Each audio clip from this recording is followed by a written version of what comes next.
Howdy everyone, Jolly Green here, your #1 guide to enjoying your thru hike.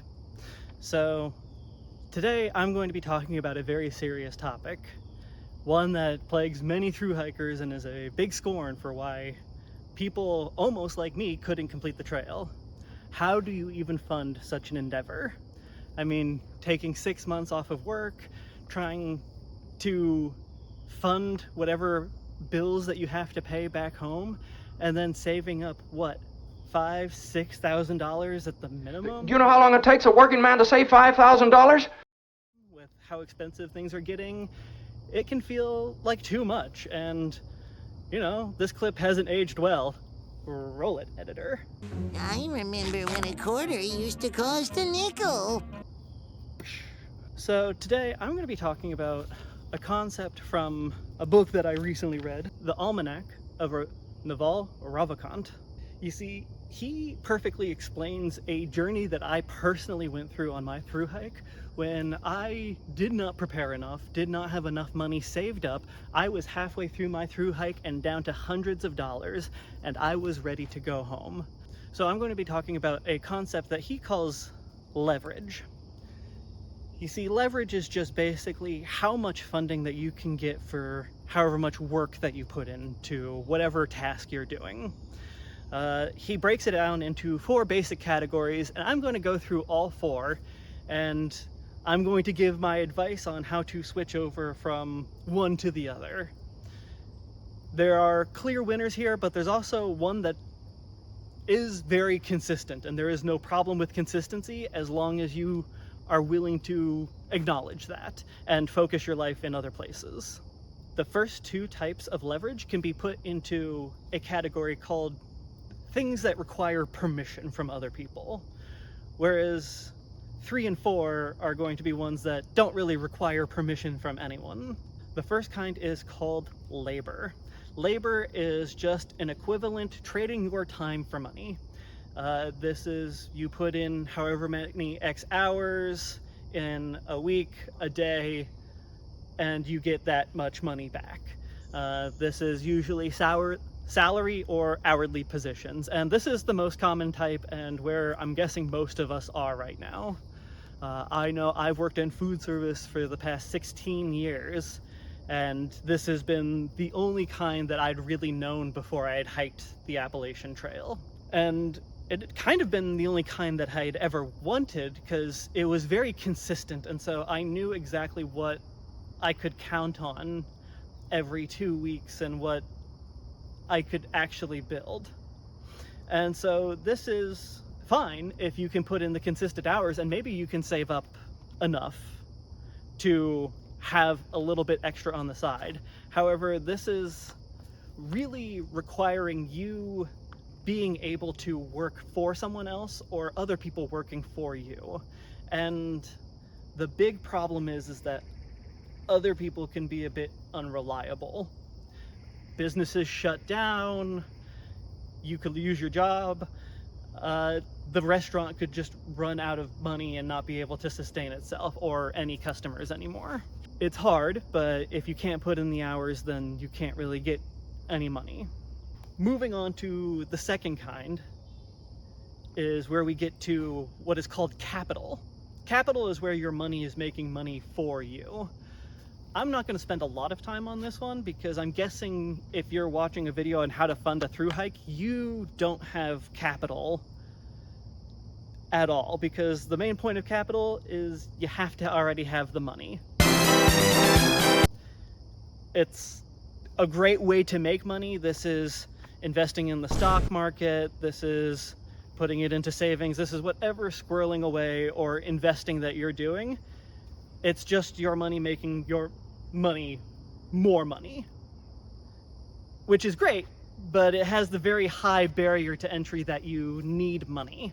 So with these first 2 types, I think we can all see the problem is that you either need to input your own time and then you're not doing things that you really want to do and you don't have a lot of reliability, or you need to already have money, and if you already have money, I'm sorry, this video is not the most helpful to you. But if you want me to look into capital, maybe. I'm not very experienced in that, so good luck. Let me know down in the comments. This is where we start getting to the exciting things. This is what Naval Ravikant calls permissionless leverage. The idea is that the input that you put into it is not at all directly proportionate to the output that you can get.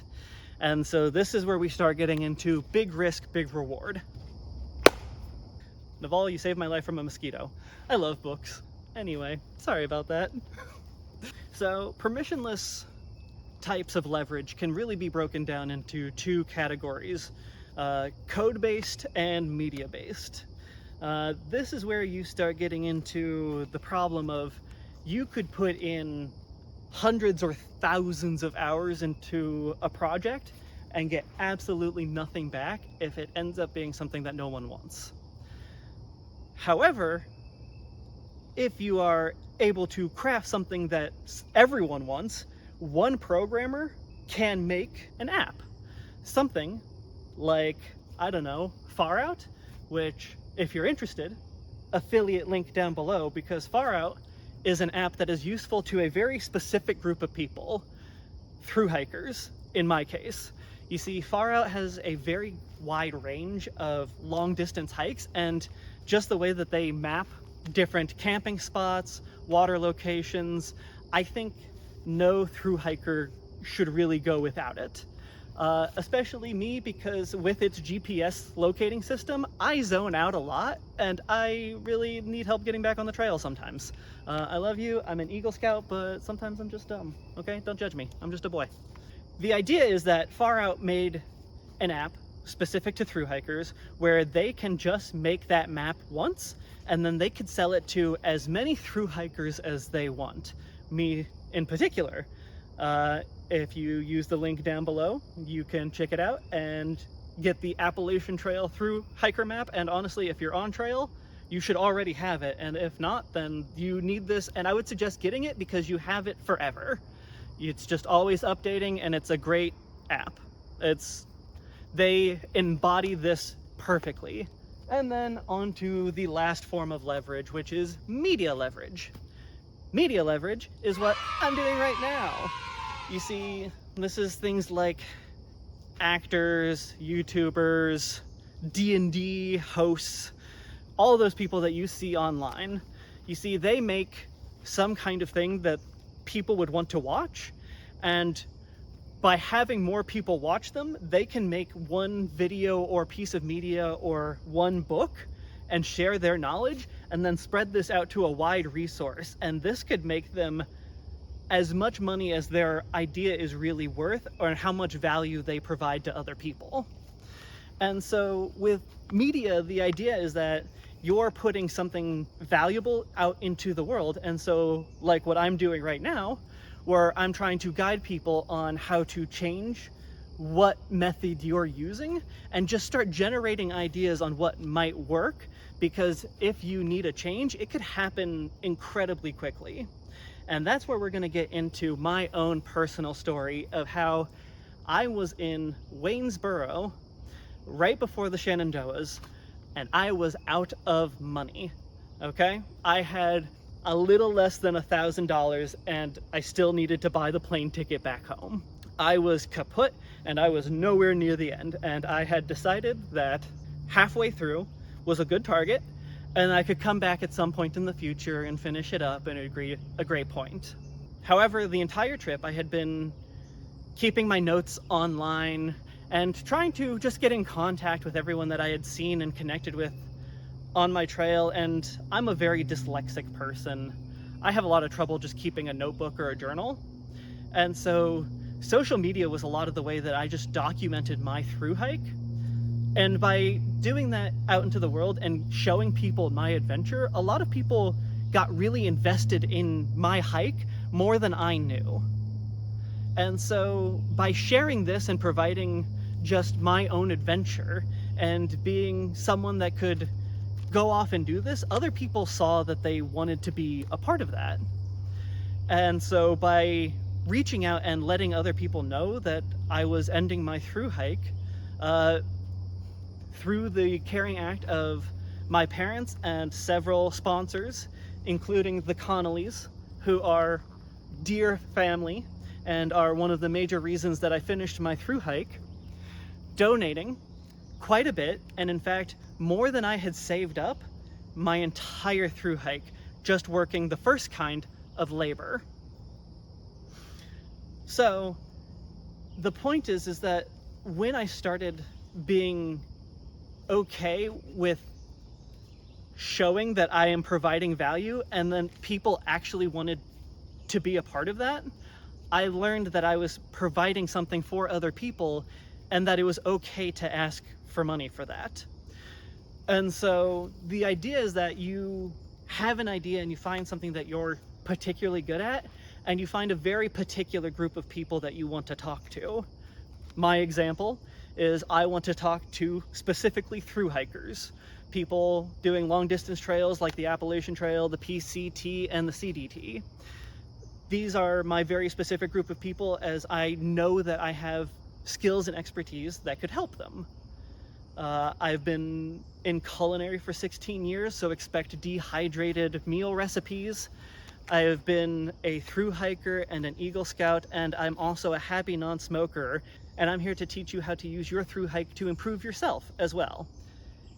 If there's anything that you're interested in hearing me talk about in particular, I would love to hear it down in the comments. And if this has sparked any ideas, let me know. I want to know how other people are funding their thru-hike and how people are really pulling it off. Tell me if I'm way off the mark here, but I know switching over, it helped me incredibly, because just by the aspect of reaching out, you can find a small subset of people that would all be willing to donate.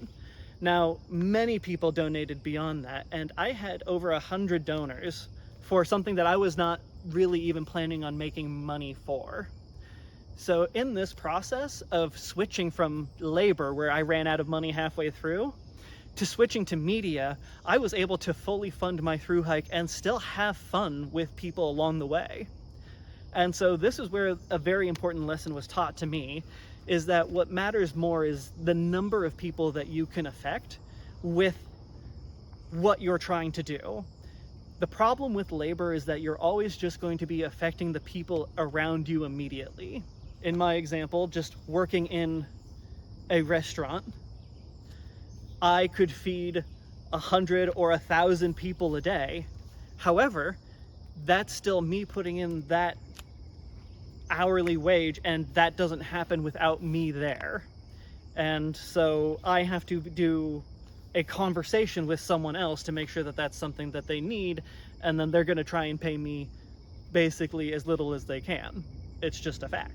So by switching over to the proper form of leverage, you can quickly increase how you're funding your thru-hike, and just really think about what it is that you actually bring to other people. So if this was helpful and it sparked any ideas for you, let me know down in the comments. I'm really just giving my own personal experience and what I learned from now being a successful thru-hiker and having done the Appalachian Trail back in 2013. It was an incredible experience that I got to finish because of all of the patrons and fans that I had, while not even realizing the resource that I was giving to the world. So if you have an idea, it's not a bad idea to reach out and then just see who specifically you're trying to target, and the more specific you can get, the better.